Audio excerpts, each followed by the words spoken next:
calcium homeostasis.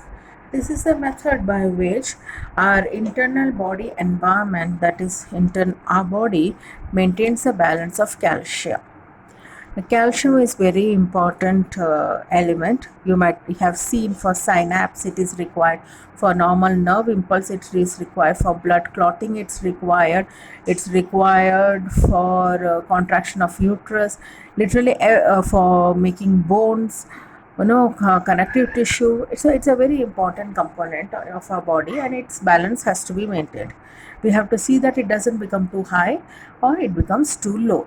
So how the balance is maintained is we see under what is called as the homeostasis. Okay. So here we begin with understanding the two major hormones which are responsible for homeostasis.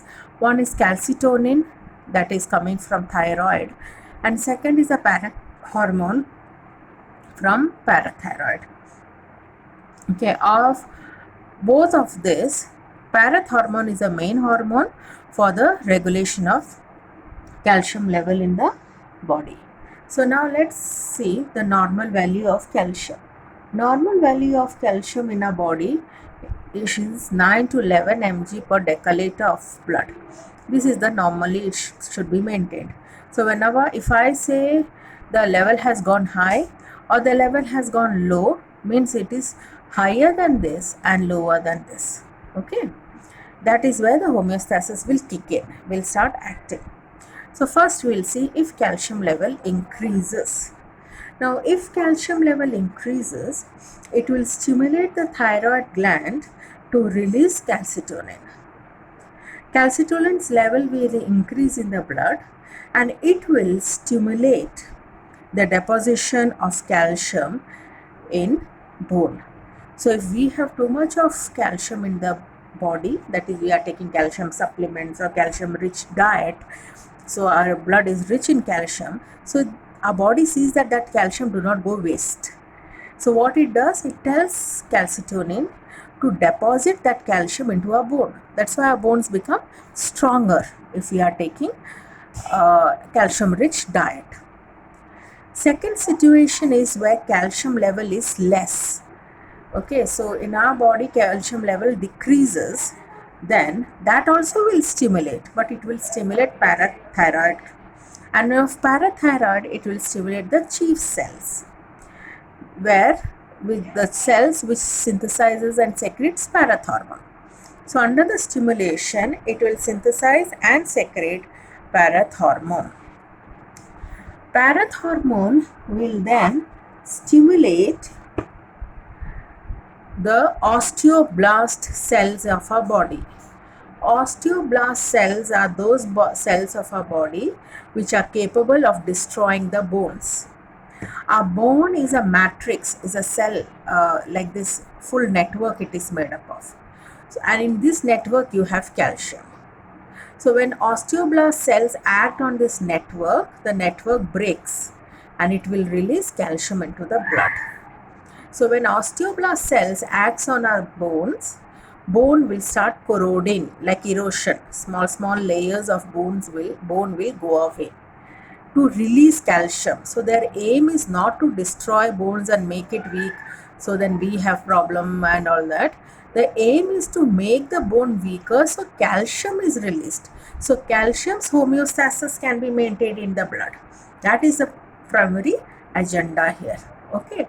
So in that way, parathormone will release calcium into the blood to maintain the balance. Also, at kidney level, parathormone acts on distal convoluted tubule and will bring about reabsorption of calcium from the urine filtrate, so that more calcium is not wasted in the urine. Parathormone also acts on the intestine, that is it acts in the kidney. It acts at the kidney level and convert what is called as 2,5-dihydroxycalciferol, which is vitamin D3. But this 2,5-dihydroxycalciferol is inactive state.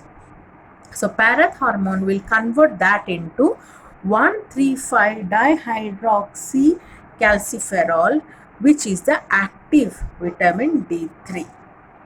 This active vitamin D3 is then absorbed into the blood and taken into the gut, that is our intestine, and in the gut vitamin D3 will bring about calcium reabsorption from dietary source. So in that way, ultimately again our calcium gets reabsorbed, so calcium's balance can be maintained in the blood. So all this is what we call as the calcium homeostasis. How calcium's concentration is maintained in the blood.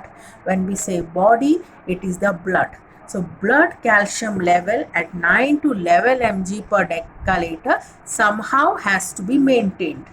Even it is at the cost of weakening the bone.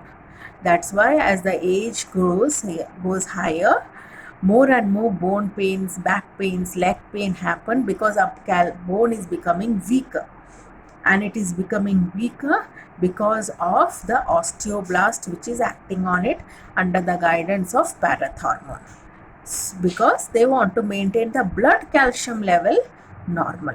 That's why at the later ages calcium tablets or calcium supplements should be taken, so that parathormone do not have to make our bones weak to get calcium into the blood.